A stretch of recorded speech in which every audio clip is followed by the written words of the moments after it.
ಹೊಸ ಬಿಲ್ಡಿಂಗ್ ತೋರಿಸ್ತಾ ಇದೆ. ಇದು ಇರುವಂಥ ಶಿಕ್ಷಣ ವ್ಯವಸ್ಥೆ ಯಾವ ರೀತಿ ನೇಪಥ್ಯಕ್ಕೆ ಸರಿದು ಮುಂದೆ ಏನು ಸಮಸ್ಯೆಗಳು ಸೃಷ್ಟಿಯಾಗ್ತವೆ?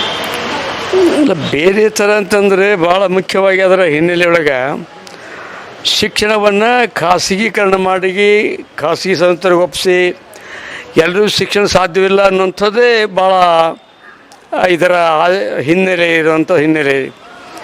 ಅವರ ಆಶಯ ಏನಬೋದು ಗೊತ್ತಿಲ್ಲ. ಅಂದರೆ ನಾನು ಮೊದಲು ಹೇಳಿದಂತೆ ನಮ್ಮ ಸಮಸ್ಯೆ ಎಲ್ಲಿದೆ, ನಾವು ಎಲ್ಲಿ ತಪ್ಪು ಮಾಡಿದ್ವಿ ನಮ್ಮ ಸರ್ಕಾರಗಳು ಅನ್ನಲಿಕ್ಕೆ, ಯಾವಾಗ ನಮ್ಮ ದೇಶ ಪ್ರೈವೇಟೈಸೇಷನ್, ಲಿಬರಲೈಸೇಷನ್ ಮತ್ತು ಗ್ಲೋಬಲೈಸೇಷನ್ ಸಂಘಟನೆಗೆ, ಮಲ್ಟಿನ್ಯಾಷನಲ್ ಕಂಪ್ನಿಗೆ ಹಸ್ತಾಕ್ಷರ ಹಾಕ್ತೋ ಆವಾಗ ನಾವು ಮಾಡಿರೋದು ಬಹುದೊಡ್ಡ ತಪ್ಪು. ಆವಾಗ ಕೂಡ ನಾವು ವಿರೋಧ ಮಾಡಿದ್ವಿ.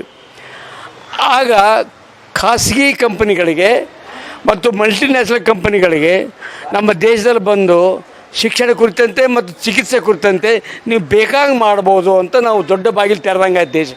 ಒಂದು ತಪ್ಪು. ಇದಕ್ಕಿಂತ ಹಿಂದೆ ಹೋದರೆ, ಅಂದರೆ ಹಿನ್ನೆಲೆಯಲ್ಲಿ ನಾನು ಹೇಳಬೇಕಾದ್ರೆ, ಅಂಬೇಡ್ಕರ್ ಒಂದು ಮಾತು ಹೇಳ್ತಾರಲ್ಲ, ಚರಿತ್ರೆಯನ್ನು ಅರಿಯದವನು ಚರಿತ್ರೆ ನಿರ್ಮಾಣ ಮಾಡಲಿಕ್ಕೆ ಸಾಧ್ಯ ಇಲ್ಲ ಅಂತ. ಇತಿಹಾಸ ಪ್ರಜ್ಞೆ ಇರಲಾರ್ದವನು ಇತಿಹಾಸವನ್ನು ಸೃಷ್ಟಿ ಮಾಡಲಿಕ್ಕೆ ಸಾಧ್ಯ ಇಲ್ಲ ಅಂತ. ಆದ್ದರಿಂದ ಸಮಸ್ಯೆ ಹಿನ್ನೆಲೆ ಕೂಡ ನಾವು ಅರ್ಥ ಮಾಡಿಕೊಳ್ಬೇಕು. ನಮ್ಮ ದೇಶ ಸ್ವತಂತ್ರ ಆದ ಮೊದಲ ದಶಕದಲ್ಲಿ ಪ್ರಾರಂಭದಲ್ಲಿ ಒಂದು ಕಡ್ಡಾಯ ಶಿಕ್ಷಣ ನೀತಿ ಜಾರಿಯಲ್ಲಿತ್ತು.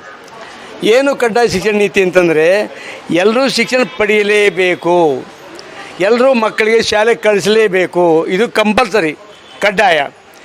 ಒಂದು ವೇಳೆ ನಿಮ್ಮ ಮಕ್ಕಳಿಗೆ ಶಾಲೆಗೆ ಕಳಿಸ್ಲಿಲ್ಲ ಅಂದರೆ ನಿಮಗೆ ಜೈಲಿಗೆ ಕಳಿಸಲಾಗುವುದು ಅಂತಿತ್ತು, ಫೈನ್ ಇದೆ ಅಂತಿತ್ತು. ಹಾಗಾಗಿ ಮತ್ತು ಅವು ಜನಸಂಖ್ಯೆ ಕೂಡ ಕಡಿಮೆ ಇತ್ತು, ಸುಮಾರು 36-37 ಕೋಟಿ ಜನಸಂಖ್ಯೆ ಇತ್ತು ಅನ್ನಿಸ್ತದೆ. ಅಂದರೆ ಆವಾಗ ನಮ್ಮ ರಾಜಕಾರಣಿಗಳು ಬದ್ಧತೆಯನ್ನು ತೋರಿದರೆ, ನಮ್ಮ ಜನರಿಗೆ ಶಿಕ್ಷಣ ಕೊಡಲೇಬೇಕು ಅನ್ನೋಂಥ ಮನಸ್ಸು ಮಾಡಿದರೆ ಖಂಡಿತವಾಗಿ ಇದು ಸಾಧ್ಯ ಆಗ್ತಾಯಿತ್ತು. ಆವಾಗ ಫೀಸ್ ಇರಲಿಲ್ಲ, ಶಿಕ್ಷಣ ಕಾಸ್ಟ್ಲಿ ಇರಲಿಲ್ಲ. ಇವಾಗ ಶಿಕ್ಷಣವನ್ನು ಈ ಜಾಗತೀಕರಣ, ಖಾಸಗೀಕರಣ ಮತ್ತು ವೈಶ್ವೀಕರಣ ಹಿನ್ನೆಲೆಯಲ್ಲಿ ಏನಾಗಿದೆ ಅಂದರೆ, ಶಿಕ್ಷಣವನ್ನು ಕಾಮೋಡಿಟಿ ಆಗಿ ನೋಡಲಾಗ್ತಾಯಿದೆ. ಅದೊಂದು ವಸ್ತು, ಸೇವೆ ಅಲ್ಲ, ವ್ಯವಹಾರ ಆಗಿ ವ್ಯಾಪಾರ ನೋಡ್ತಾ ಇದೆ.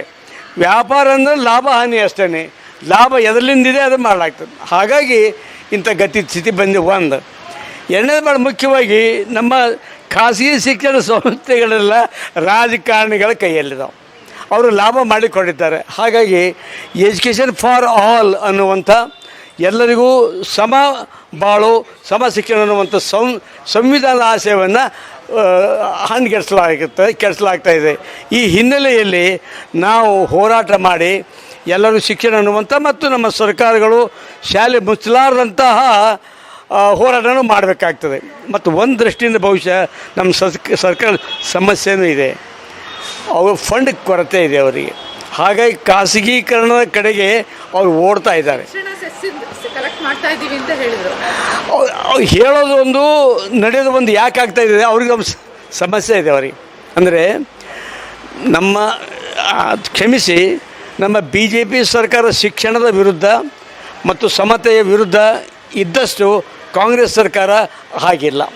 ಕಾಂಗ್ರೆಸ್ ಸರ್ಕಾರಕ್ಕೆ ನಮ್ಮ ಸಂವಿಧಾನ ಮತ್ತು ಸಂವಿಧಾನದ ಆಶಯ ಬಗ್ಗೆ ಕಾಳಜಿ ಇದೆ, ಆದರೆ ಅದಕ್ಕೆ ಕೈ ಕಟ್ಟಿದ್ದು ಅದು ಫೈನಾನ್ಷಿಯಲ್ ಸಮಸ್ಯೆ ಇರ್ಬೋದು ಅಂತ ಅನ್ಸ್ತದೆ. ಆದ್ದರಿಂದ ನಾವು ಹಠ ಮಾಡಿ ಅವರಿಗೆ ಬೇರೆ ಆದ್ಯತೆಗಳು ಕಡಿಮೆ ಮಾಡಿ ಶಿಕ್ಷಣಕ್ಕೆ ಹೆಚ್ಚು ಆದ್ಯತೆ ಕೊಡುವಂಥ ಹೋರಾಟ ನಾವು ಜನರು ರೂಪಿಸಬೇಕಾಗ್ತದೆ.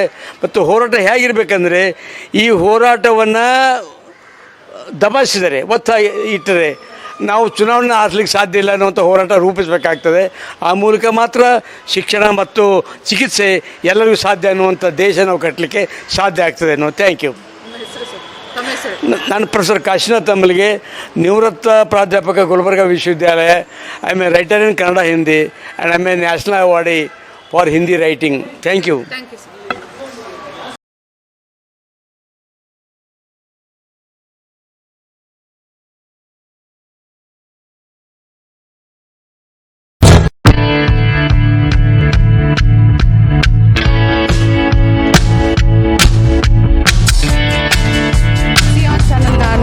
ಸಬ್ಸ್ಕ್ರೈಬ್ ಆಗಿ, ಲೈಕ್ ಮಾಡಿ, ಶೇರ್ ಮಾಡಿ. ಮುಕ್ತ ಪತ್ರಿಕೋದ್ಯಮವನ್ನು ಬೆಂಬಲಿಸಿ.